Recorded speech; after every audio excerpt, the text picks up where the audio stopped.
Сәлем достар, бүгін сіздермен сливкисіз дайындалатын медовый тортпен бөлісетін боламын. Бірінші 200 грамм майға бір ас қасық медумызды салып, микроволновкаға немесе пешке ерітіп аламыз.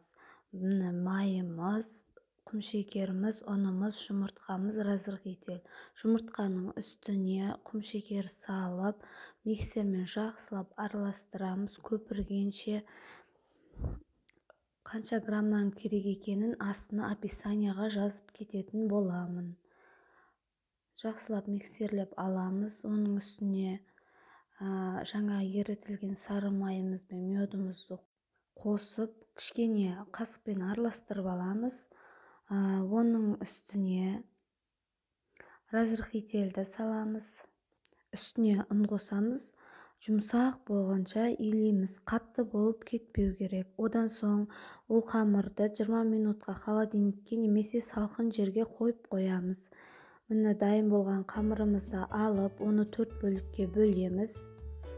4 бөлікке бөліп, илеп қоямыз. Бір қамырды алып, қағанын пакетке бөлек салып қоямыз. Қаязып қалмау қажет. Қамырымызды жаюды бастаймыз. Қамырымыз қатты жұқа болып кетпеу қажет. Менікі әсел пештің тапасы. Соған өлшеміне қарай жайып аламын. Пешімізді алдын ала қыздырып алып, 250 градуста пісіреміз. 5-7 минутта пісіп қалады. Міне қамырымызды салып алдық. Енді осыны пешке саламыз. Сосын екінші қамырымызды жаюды бастаймыз.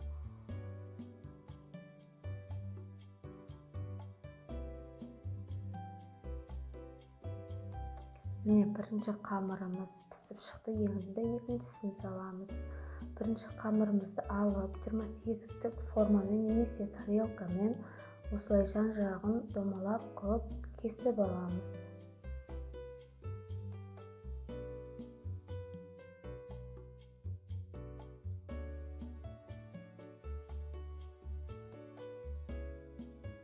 Бетін пышақпен тесіп аламыз. Өйткені крем жаққан кезде жақсы көтерілетін болады. Қалған қамырларды да дәл осылай жайып, тапаға салып, 5-7 минутқа салып пісіріп аламыз. Коржиктің жанынан кесіп алған қалдықтарын тастамаймыз. Оларды майдалап бір пакетке салып қоямыз. Міне коржиктеріміздің қалдықтарын бір пакетке салып алып, үстінен оқтаумен басып, жақсылап майдалап шығамыз. Енді кремін жасауға кірісетін боламыз. Бір жұмыртқаның үстіне 200 грамм құмшекер салып, миксермен жақсылап араластырып аламыз. Осылай болу қажет. Үстіне 250 мл су құямыз. Судың үстіне 2 уыздай ұн салып, миксермен оны жақсылап араластырып аламыз. Дайын болғаннан кейін газға, тостаққа құйып қоямыз.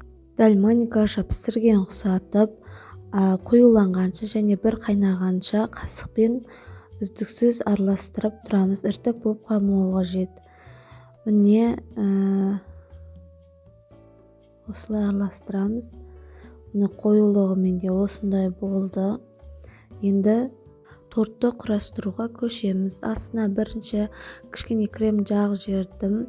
Одан кейін бірінші коржикті салып, үстіне кремді жақсылап жағып, екіншісін салып, оның үстіне де кремді тағы да жан-жағын бәріне жағып шығамыз.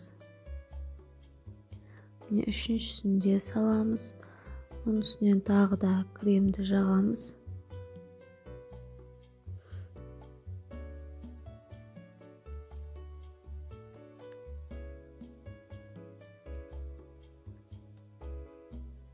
Төртінші соңғы коржигіміз. Осыны салып, жан-жағына да жағып, үстіне де жағып, барлық жағына кремді біркелкі етіп жағып шығамыз.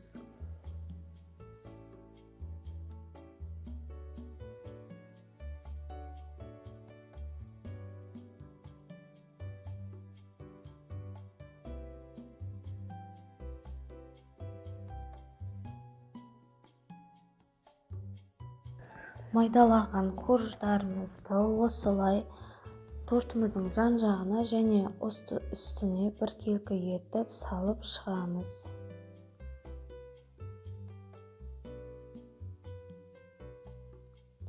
Айналдыра барлық жеріне жағып шығамыз. Міне осындай тортымыз дайын болды. Сіздер де жасап көріңіздер, ас болсын.